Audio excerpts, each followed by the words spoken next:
YouTube channel rock the exam.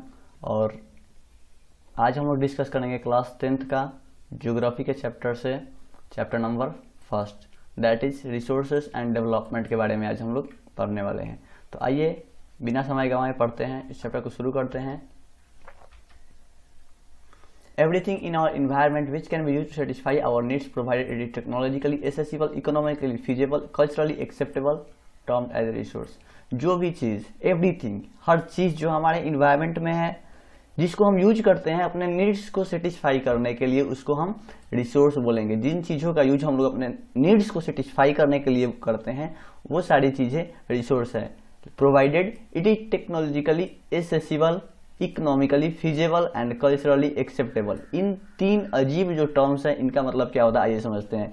Technologically accessible का मतलब होता है, मानिए कोई एक रिसोर्स है जो किसी टेम्पल के नीचे पता चला कि वहाँ पे काफ़ी सारा कोई रिसोर्स है, तो पहले हम देखेंगे कि क्या उस रिसोर्स को ऑब्टेन करने के लिए हमारे पास टेक्नोलॉजी है या नहीं। अगर मैंने माना टेक्नोलॉजी है तो दूसरा कंडीशन आता है इकोनॉमिकली फीजेबल, क्या उससे प्रॉफिट होगा या फिर लॉस ही हो जाएगा। इकोनॉमिकली फीजेबल इसको बोलते हैं, क्या उस रिसोर्स को यूज करने से हमको प्रॉफिट भी होने वाला है। अगर मान लिया प्रॉफिट भी हुआ, हमारे पास टेक्नोलॉजी भी है, तो तीसरा टर्म आता है कल्चरली एक्सेप्टेबल। क्या लोग उस मंदिर को तोड़ने के लिए अलाउ करेंगे, क्या वो कल्चरली एक्सेप्टेबल है रिसोर्स को निकालना। तो उन चीज़ों को हम रिसोर्स बोलते हैं जो हमारे नीड्स को सेटिस्फाई करे और इन तीनों टर्म्स को फुलफिल करे, तो उसको हम रिसोर्स बोलते हैं। Now move to the next point. Natural resource क्या होते हैं? जो रिसोर्सेस हमारे नेचर से आते हैं जिसको ह्यूमन बींग्स बिना मॉडिफिकेशन के हम लोग यूज कर रहे हैं, जैसे वाटर्स हो गया, है ना, सोइल हो गया, सन हो गया, जिसको बिना मॉडिफिकेशन के ह्यूमन बिना मॉडिफिकेशन के जिस रिसोर्सेज को यूटिलाइज कर रहा अपने लाइफ को सर्वाइवल करने के लिए, वो सारे रिसोर्स नेचुरल रिसोर्स होते हैं। और ह्यूमन रिसोर्स क्या होता है? वो सारे रिसोर्स जो ह्यूमन के ग्रोथ और डेवलपमेंट के लिए है। Resources which are needed for the growth and development of a human being. जो जितना भी रिसोर्स है वो अगर ह्यूमन के डेवलपमेंट के लिए जरूरी है या फिर ह्यूमन के ग्रोथ के लिए जरूरी है तो वो है human resources. And health, education, intelligence, ये सब क्या है? ह्यूमन रिसोर्सेज के अंडर आते हैं।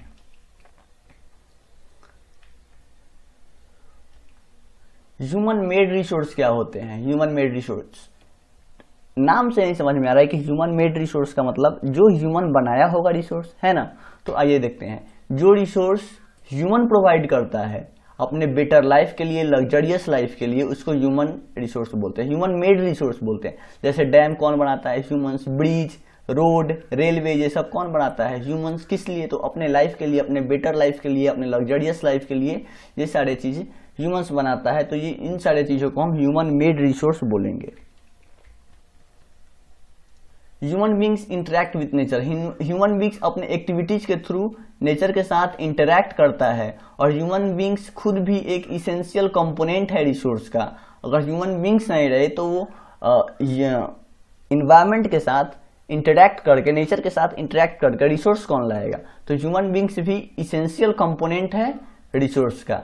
और ह्यूमन बींग्स क्या करता है कि मटेरियल्स को ट्रांसफॉर्म करता है, जो भी हमारे इन्वायरमेंट में मटेरियल है उसको ट्रांसफॉर्म करता है रिसोर्सेस में और तब उसको यूज करता है। अब हम बात करेंगे टाइप्स ऑफ रिसोर्स। रिसोर्स के कितने टाइप्स होते हैं? यस, रिसोर्स के कितने टाइप्स होते हैं? तो रिसोर्स के टाइप्स को हम 4 बेसिस पे पढ़ते हैं, 4 बेसिस पे। तो पहला बेसिस है on the basis of origin. कहां से आया है रिसोर्स, ओरिजिन क्या है? तो इसमें फर्स्ट है अपना बायोटिक रिसोर्स और सेकंड है एबायोटिक रिसोर्स। तो बायोटिक रिसोर्स क्या होता है? जो रिसोर्स बायोस्फीयर से ऑब्टेन किया गया हो, जैसे कि human beings, flora and fauna, या फिर बोल सकते हैं जिसमें लाइफ हो, जिस रिसोर्स में लाइफ हो उसको बायोटिक, और जिस रिसोर्स में लाइफ नहीं हो उसको एबायोटिक रिसोर्स बोलते हैं। तो क्या होता है एबायोटिक? जो नॉन लिविंग थिंग्स है वो एबायोटिक रिसोर्स कहलाता है, जैसे मेटल्स, रॉक्स, एक्सेट्रा एक्सेट्रा। तो वो था on the basis of origin, और ये है ऑन द बेसिस ऑफ एग्जॉस्टेबिलिटी के बेसिस पर रिसोर्स के कितने टाइप्स होते हैं। तो इसके बेसिस पर पहला आया रिन्यूएबल रिसोर्स और दूसरा आएगा नॉन रिन्यूएबल रिसोर्स। तो रिन्यूएबल रिसोर्स क्या होते हैं? जो रिसोर्स रिन्यूड हो जाए या फिर रिप्रोड्यूस्ड हो, बाय द फिजिकल, केमिकल और मैकेनिकल प्रोसेस से जो रिसोर्स फिर से प्रोड्यूस किया जा सके, उन सारे रिसोर्स को हम बोलते हैं रिन्यूएबल रिसोर्स, जैसे कि solar, wind energy, forest etcetera etcetera. इन सारी चीज़ों को हम रिन्यूएबल रिसोर्सेज में रखे हैं। और नॉन रिन्यूएबल रिसोर्स क्या है? जो रिसोर्सेज एग्जॉस्ट हो जाते हैं, यूज करने के बाद वो एग्जॉस्ट हो जाते हैं, खत्म हो जाते हैं, उन रिसोर्स को हम बोलते हैं नॉन रिन्यूएबल रिसोर्स। और ये जो नॉन रिन्यूएबल रिसोर्स है, इसको बनने में मिलियंस ऑफ ईयर्स लग जाते हैं इसके फॉर्मेशन में, जैसे कि फॉसिल फ्यूल्स। फ्रेंड्स, साइंटिस्ट का तो अनुमान ऐसा है कि आने वाले अप्रॉक्स 200 ईयर्स में अर्थ का सारे फॉसिल फ्यूल्स कंप्लीटली खत्म हो जाएगा। तो इसके लिए हमें नॉन रिन्यूएबल रिसोर्सेज का यूज सस्टेनेबली करना चाहिए, ताकि इस पीरियड को हम कुछ तो एक्सपेंड कर सकें।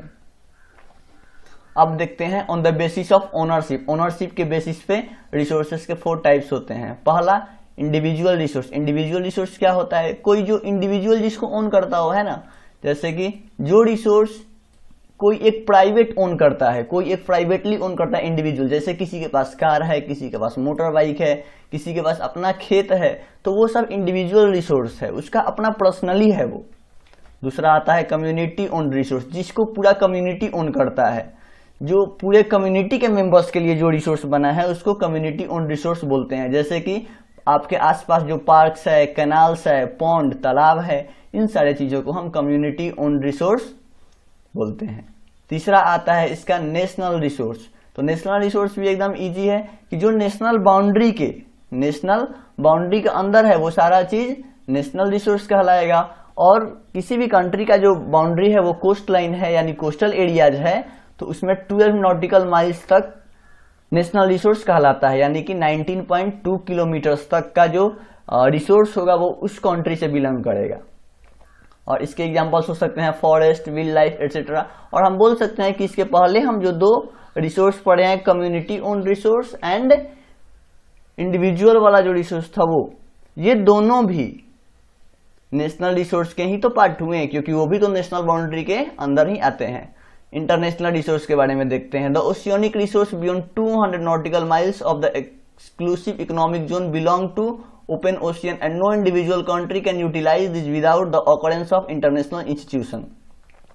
इन टर्म्स का मतलब क्या है कि किसी कंट्री का जो कोस्टल बाउंड्री है उससे 200 नॉटिकल माइल्स के बाद, यस 200 नॉटिकल माइल्स के बाद जो ओशियनिक एरिया पड़ता है, उस ओशियनिक एरिया में जो भी, उस ओशियनिक एरिया को बोलते हैं एक्सक्लूसिव इकोनॉमिक जोन। और यहाँ से जो भी रिसोर्स बिलोंग करेगा, इसको कोई इंडिविजुअल कंट्री ओन नहीं कर सकता, इसको वही कंट्री ओन कर सकता है। इसको ओन करने के लिए इंटरनेशनल इंस्टीट्यूशन से ऑर्डर लेना होगा, परमिशन लेना होगा, उसके बाद आप इस रिसोर्स को जो 200 नॉटिकल माइल्स के बाद है उसको यूटिलाइज कर सकते हैं कोई इंडिविजुअल कंट्री।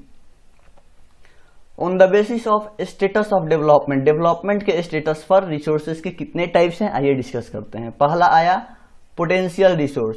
जो रिसोर्स काफी अमाउंट में है, किसी रीजन में पाया जाता है, लेकिन उसको यूटिलाइज करने का हमारे पास अभी कोई टेक्नोलॉजी नहीं है, यस कोई टेक्नोलॉजी नहीं है, उसको ज्यादा अमाउंट में लोग नहीं यूज कर पाते हैं। जैसे कि सोलर एनर्जी जो राजस्थान में है, वहां पे सोलर एनर्जी जितना है उतना यूज लोग नहीं कर पाते हैं। वैसे ही विंड एनर्जी जो कि गुजरात में है, वहां भी लोग उतना विंड एनर्जी का यूज नहीं कर पाते हैं। तो ये है पोटेंशियल रिसोर्स, बहुत ज्यादा अमाउंट में है। इसका सेकेंड आता है developed resource. Resource which are surveyed and their quality and quantity have been determined for utilisation. जो रिसोर्सेस को लोग सर्वे कर चुके हैं, उसके क्वालिटी और क्वांटिटी को जान लिए हैं और उसको आज यूज कर रहे हैं, यूटिलाइज कर रहे हैं, वो है डेवलप्ड रिसोर्स। स्टॉक रिसोर्स अब आता है तीसरा नंबर। स्टॉक रिसोर्स क्या होता है कि जो मटेरियल्स हमारे इन्वायरमेंट में है और बहुत ज्यादा है ह्यूमन के नीड्स को सेटिस्फाई करने के लिए, लेकिन ह्यूमन के पास एप्रोप्रिएट टेक्नोलॉजी नहीं है उसको यूज करने के लिए कि उसको कैसे यूज करे। जैसे हमारे एटमॉस्फेयर में नाइट्रोजन काफी अमाउंट में है, लेकिन उसको कोई टेक्निक नहीं कि हम नाइट्रोजन का यूज कैसे करें। हाइड्रोजन भी है और ना ही तो हाइड्रोजन का यूज करने का ह्यूमन के पास टेक्निक्स है उतना। तो ये है स्टॉक रिसोर्स, यानी अमाउंट तो काफी ज्यादा है लेकिन टेक्नोलॉजी की कमी से इसको ह्यूमंस यूज नहीं कर पा रहे हैं। फोर्थ नंबर आता है इसका रिजर्व्स।